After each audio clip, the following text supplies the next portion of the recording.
It's start to finish on Modern Marvels. Kia Motors Manufacturing in West Point, Georgia, is a $1 billion, 650-acre arena of high tech. Everything in this state-of-the-art facility is precisely calibrated for maximum efficiency and speed. Each vehicle will be built in 23.3 hours, and there's no room for error. And the clock starts ticking here. Each one of these galvanized steel coils weighs 44,000 pounds. When unrolled, they stretch for more than a mile. The coils are lifted by 50-ton overhead cranes and placed on an enormous spool, which feeds the raw steel through a blanking press. This massive machine has a simple job. Unroll the steel coil, then cut it down to size. With its fast-moving dies, the blanking press can cut up to 40 panels each minute. Panels are then fed through the stamping press, the largest machine in the entire factory. It weighs in at more than 5,000 tons. Its massive dies move at 15 strokes a minute, molding the tough steel as if it were clay. After less than an hour in the stamping shop, what was once an enormous steel coil is now a stack of shiny new auto body parts. But we're just getting started. Next up is one of the most automated departments in the entire automotive industry, Kia's welding shop. Here there are just 62 humans and 242 robots.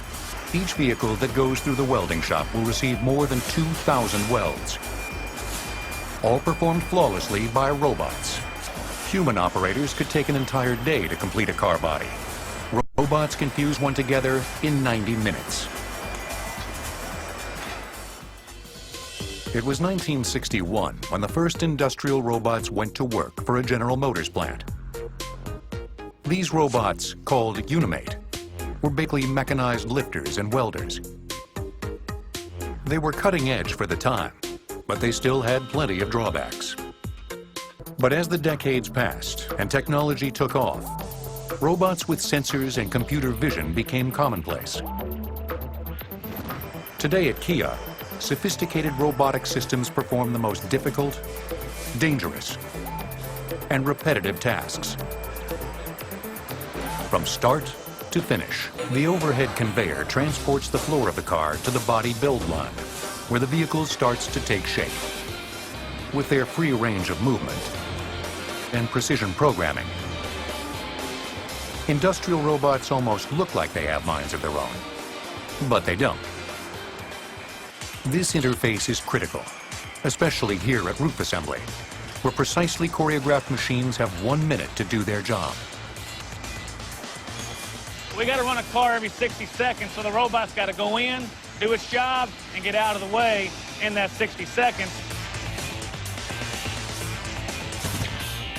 One small thing that we should realize with robotic systems is that once it's programmed correctly, that robot is not going to get tired.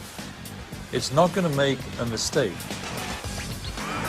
After just an hour and a half, what was once individual doors, fenders, roofs, and floors are now recognizable vehicle shells in need of a paint job. Back at Kia Motors, it's been just 2.5 hours, and these 20-ton coils of steel are close to becoming new sets of wheels. But there's still some traveling to do, and the most precarious pit stop is just ahead. The paint shop.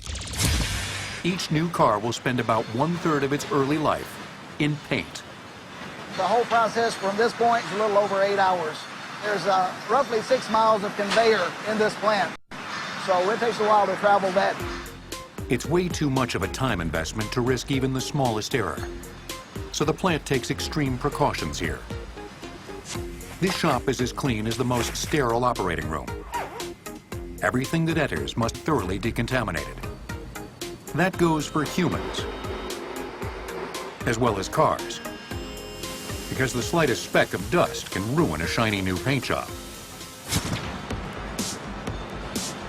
The first step is pre-treatment. A series of washes and chemical dips that prep the vehicle surface for paint. It's a laborious process, but the payoff is an immaculate metal canvas ready for customized color. And that first coat of paint packs quite a punch. The proper term is electrodeposition. We dip the unit and tank of electrically charged paint. It coats not only the outer surfaces, but the inner cavities and crevices and the underside of the unit. This 86,000-gallon bath is about 90% deionized water and 10% paint solids. And did we mention it's supercharged with electricity? This is a DC current. It's very high voltage. We cannot let anybody in there while it's turned on. The cars are grounded with a copper strip on the conveyor. And because opposite electrical charges attract, the paint particles bind themselves to the cars as if the metal were a magnet. It's corrosion prevention. It coats the inside and the outside of the car, so it's a rust preventative for body seams and things that you can't see and the things you really can't get to with paint. It takes 6 minutes for each shell to pass through the electrodeposition tank. And once they're coated, these cars are practically rust-proof. Next up, the paint booth. This is where all the prepping pays off. As cars get the one coat the whole world will see. Here, they take no chances. Everything in the paint booth is controlled by computers and performed by robots. Inside the robot arm, there is what we call a color valve. We paint currently 10 different colors, and all 10 colors of paint are piped up to that color valve.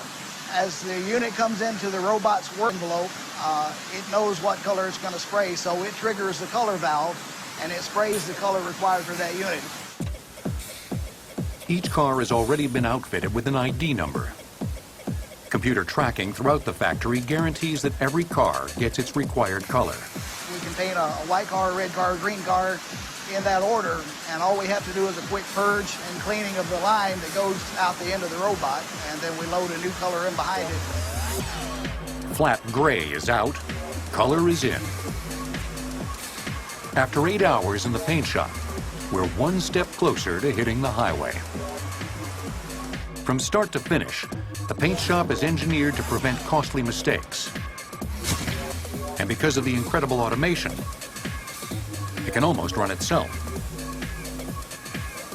Perhaps this is a glimpse into the factory of the future. The more sophisticated our robotic systems and machine tools become, we're just going slowly but surely towards the fully automated factory. Meanwhile, back at Kia, we're one step closer to hitting the highway. It's been quite a ride so far. After stamping, welding, painting, and drying, these new cars have finally earned their wheels. And they get them, among other things, in General Assembly, the final stop before hitting the open road. The car comes in as an empty body. We place the electronics into the car. We place the wiring. We then put the chassis module. We place all the interior trim. And then it becomes a finished car that rolls off the end of the assembly line to the customer. Every car gets a run through the showers to test for water tightness. And finally, it's time to crank it up and hit the test track. Because the day isn't over until each new car is taken for a first spin. Okay, time to take the vehicle for a test drive. We get up to 50 right here, and we'll set the cruise. Right here, we'll let go. Hard to believe that just 23 hours ago, this Emergency brake works. was this.